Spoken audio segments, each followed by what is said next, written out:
Hello, my name is Michael O'Keefe, aka The Movie Mist. If you enjoy this interview and want to hear more top-notch film industry conversations, please press the thumbs up, subscribe to this channel, and hit the bell to stay in the know. Okay, hello Katherine, Jerkovic. Please tell me about your TIFF experience this year. Oh, well, it's great. I mean, I was here 4 years ago with my first feature, and yeah, I didn't know what to expect at the time, but I was struck by on one side the size of the festival, which is really big, really intense. Right. And on the other side, the kind of personalized and warm kind of welcome. You know, the fact that the programmers, the staff is very warm and present, and the audience is quite amazing. I mean, I've been to in many festivals, and I think that the Toronto audience is quite exceptional. Best, right? It's very. I mean, really, it sounds like I don't want to sound like I'm totally honest. I mean, my films are like small films, very authored, not with no stars, and yet you felt welcome. Yeah, and the theaters are full. I mean, people attend every film, and they really engage in the films, and they really connect to them, and they like it, and they ask questions, and the QA is it's lovely. And this year is, after the pandemic, it's just amazing to see that this can happen again, and so it feels great. It feels really nice. Cool. So, so your last movie that was here, what was it called again? Roads in February. And it won an award, correct? Yeah, the award that doesn't exist anymore, I believe. It's the best first feature, the best Canadian first feature. That's great, and that must have given you some more built-in advantages, right? Yeah. Well, we were in the top 10 as well. Nice. So we had it was great. We had a 1 week theater release in Toronto. Ooh. And I mean, it definitely helped the film. It was totally unexpected, and so yeah, I mean, TIFF has been very important in my life. Nice. Okay, so please tell people about Coyote, your new movie, and what's it about? Oh, what's it about? It's about so many things. Yeah. It's hard. Well, I mean, the story. Let's go with the story. Yeah, let's go with the story. We'll go to tone later. Just the story and themes. Yeah. It's about a man in his 50s who he's a cook, professional cook, passionate about cooking. Used to have a restaurant in Montreal, a great restaurant, a Mexican restaurant. And when the film starts, we don't know what happened, but we sense that there was some sort of like failure or tragedy in his life. And he's working for a cleaning company, but he's trying to get his life back on track. He's trying to reconnect with his passion and have a nice opportunity. And he's in his 50s, which is not old, but it's an age that I feel that in cinema we don't see enough characters who want to make a big change in their lives at this age. Now he seems to have an opportunity to get back on track, working in a Mexican restaurant in a beautiful town outside of Montreal. So his daughter shows up again, and then we understand that he has a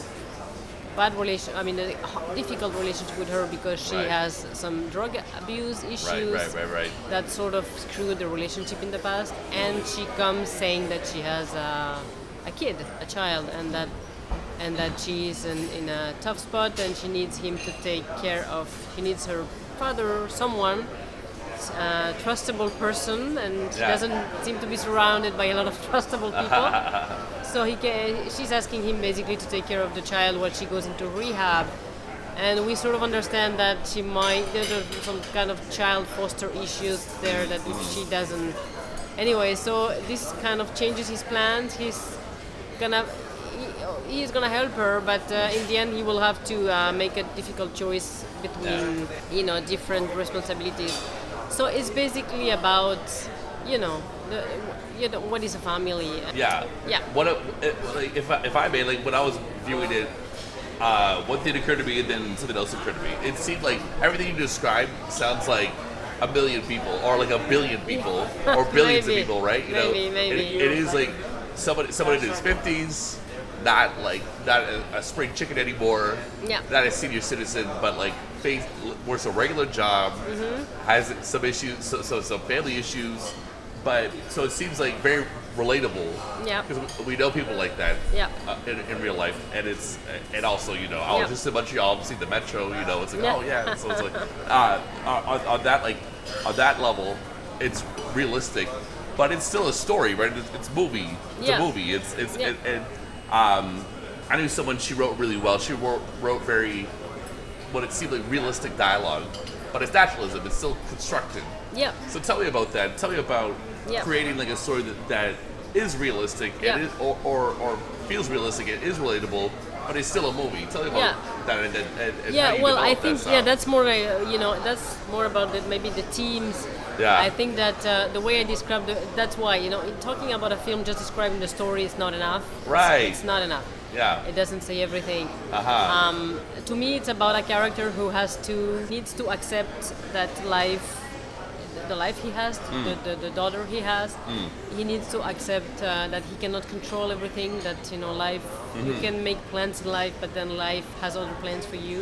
Right. And I think it's also about a character who feels he failed as a father, but life will give him a second chance to be a father again, as a grandfather. And so the arrival of this child may look like a problem at the beginning, but in the end, it's a light at the end of the tunnel for him. So it's about how, making plans, what life has in storage for you. Things you believe are bad end up not being so bad, but it's mostly about he's been giving a second chance, but it's not the chance he expected. But Yeah. will he seize it or not? I'm not going to tell the end of the film, but Right. and I think that yes, it's relatable, but if I think of Quebec cinema, we don't have that many characters who are immigrants, who belong to different communities, and who are carrying on a message that is universal that anyone can relate to. Like we have a cinema where most of the time when you see an immigrant, it's just about his immigrants problem and dealing with like barriers and language issues and all this. And here I wanted to have this plurality of origins, different people from all walk of life, and going through a story, carrying on a story that is not related to their conditions as immigrant, that it can be something else. And so that was very important part of the project. So I think that sums up the main themes. Very, very interesting. What made you want to make the movie? Yeah, good question. Like, Well, I mean, when I drafted the very first lines of the story about 10 years ago when I was pregnant, and I think I started thinking about, because most of my family are in a different country, so I think it's a reflection that started about raising children far from your family, and again, what is family, and what does it take to raise a child. And so when I talk about the film, sometimes I bring this proverb: it takes a village to raise a child, and try to think about today's society. Occidental society, nuclear families, lots of lonely people. Yeah. Most people, even if they are not immigrants, don't have that much family to help them. So the film is also a reflection about those networks of like solidarity and common values that we develop just to provide our children with a nice environment and a stable and affectionate environment to grow, basically. So the reflection started about that, about raising children, and then all the other layers added up, like how I felt about Latinos representations, and then the fact that I like social drama, but I don't like this. I like the soul of social drama. I like a social drama, but I don't like the preachiness. You want to just like kind of feel an experience. Does that kind of make sense? But I wanted the style to not be harsh or to not be like documentary style. So it's the message is the one of a social drama, but I wanted the film to have poetry, to have tenderness. We chose to shoot in super 16 millimeters to have a special, feel. Yeah, and we choose to light with the DP. We choose a lighting that it's always soft, always benevolent. That has this.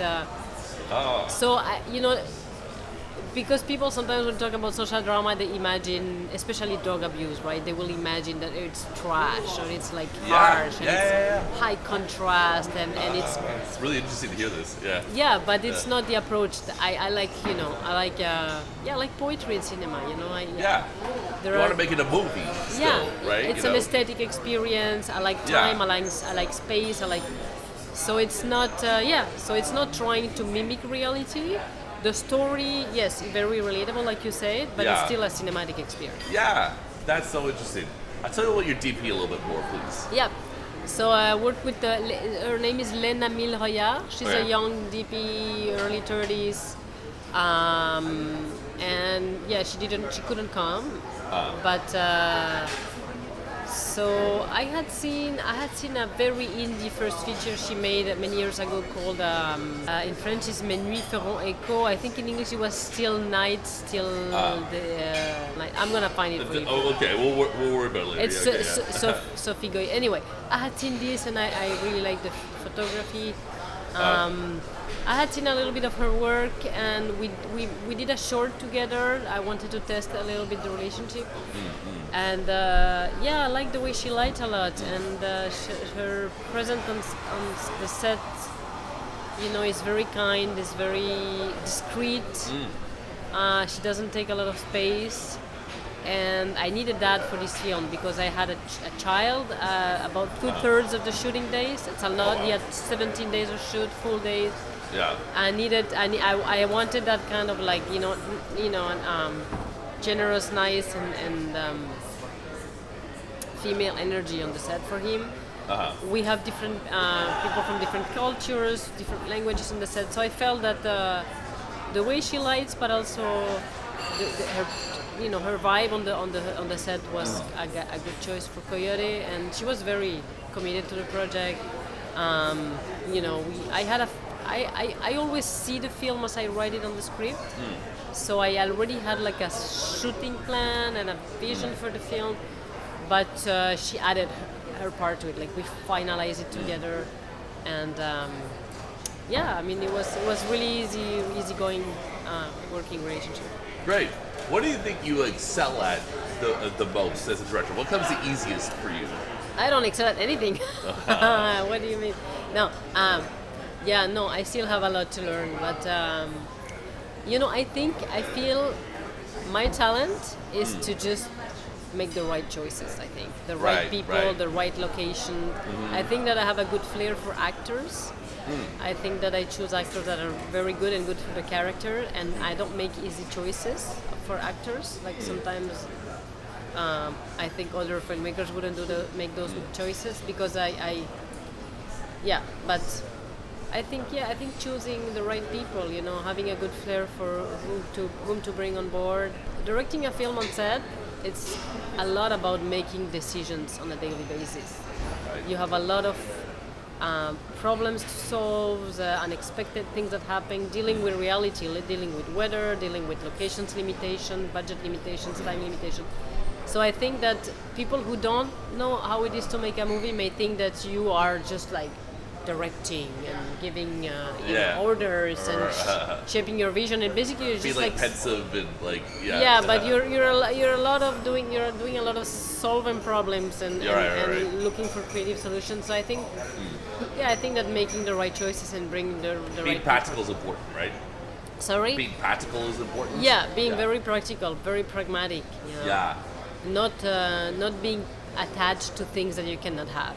You're right. Being able to just accept, what you have and make the best out of it. Yeah. Would you say that the meditative part is the writing or the editing? More of it. More of the writing. I mean, there is a little bit of thinking on the set, of course, but I would say I spend a lot of time writing. And how long? Oh, many years. So you have a bunch of projects and you chip away like things.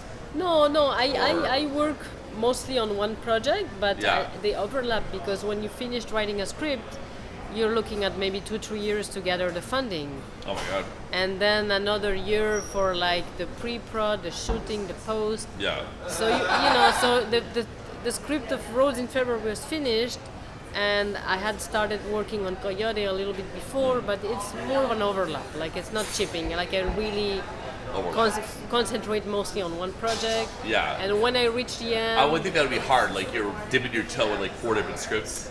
Yeah. it's difficult for me. Some people do it. Yeah. I don't know how to do it. I don't know either. They are working on like 2 features, 3 features at the same time, and I don't know. I think you gotta be monogamous. Yeah, you have to, exactly. And and I totally commit to each project. So yeah. Sweet. Okay.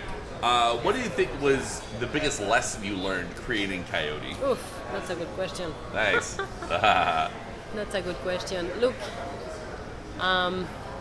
what's very difficult about directing is that you have to find a balance between being stubborn, stick to your vision, listen to yourself, but also listen to your collaborator and they have experience, they have a vision, and I think that there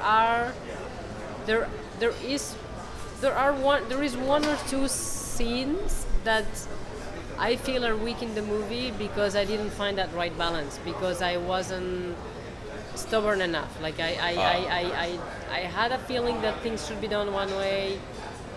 Several people on my crew were insisting to do it in a different way, and I sort of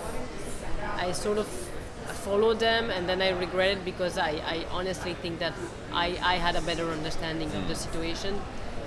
But so I think that I wouldn't say this like one lesson, but it's just that I realized that balance between, you have to be stubborn, you have to hang on to what's important to you, but you also have to leave room for other people to bring in their vision and their experience. That balance, I sometimes I haven't.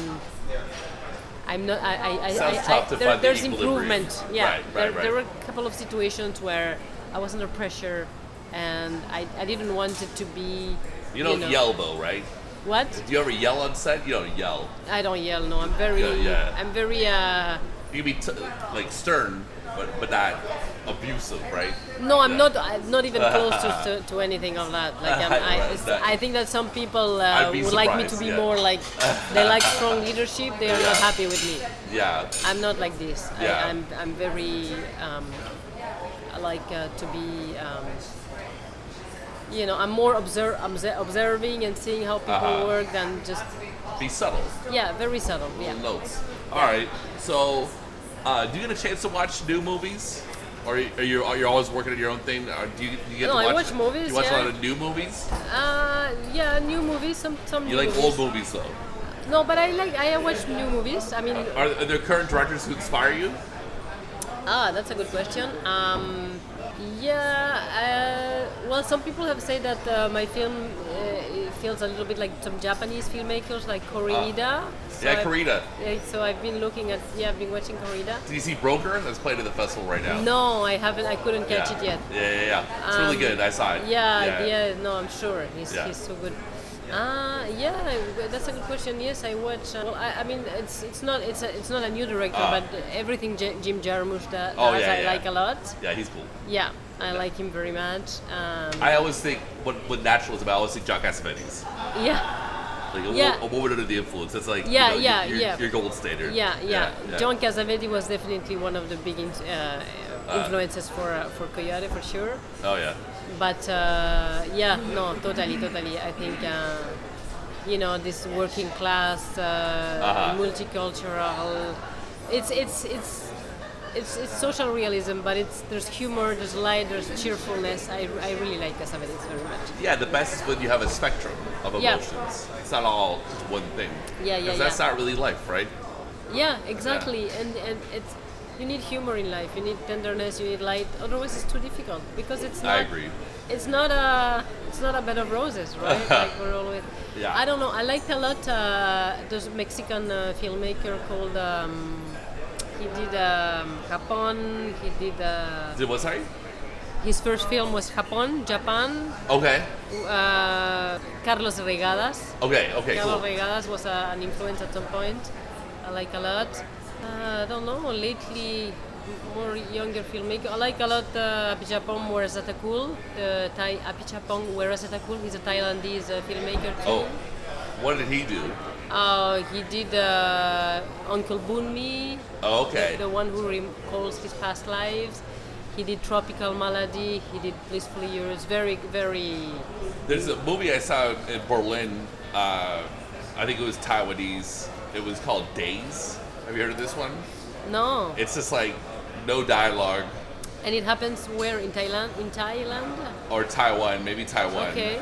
But it's just like one day, and then there's like a sexual encounter at the end, and then they go to sleep, and it's just like them doing mundane things throughout the day. Wow, interesting. Without Yeah. dialogue. Basically none. Yeah. I think of and there's no subtitles. Yeah. Because it's so meaningless. Whatever Yeah, it's said. yeah, that's great. Yeah. Yeah, I think that Weerasethakul, his last film he shot in the Amazon forest, and it was an English actress that played in it. Okay. Yeah. Anyway, Well. Yeah, we touched a lot of topics. you have a lot of information. Yeah. Catherine, thanks very much for your time. No, thank you. Do you have another movie that you're working on right now? Yes, I'm writing a new movie. Yes. Okay, we'll look forward to it. Yeah, it's not ready yet, but Right. coming along. But people can watch Coyote. They should. Yeah, they should. I think they should. All right. Thanks a lot. Thank you.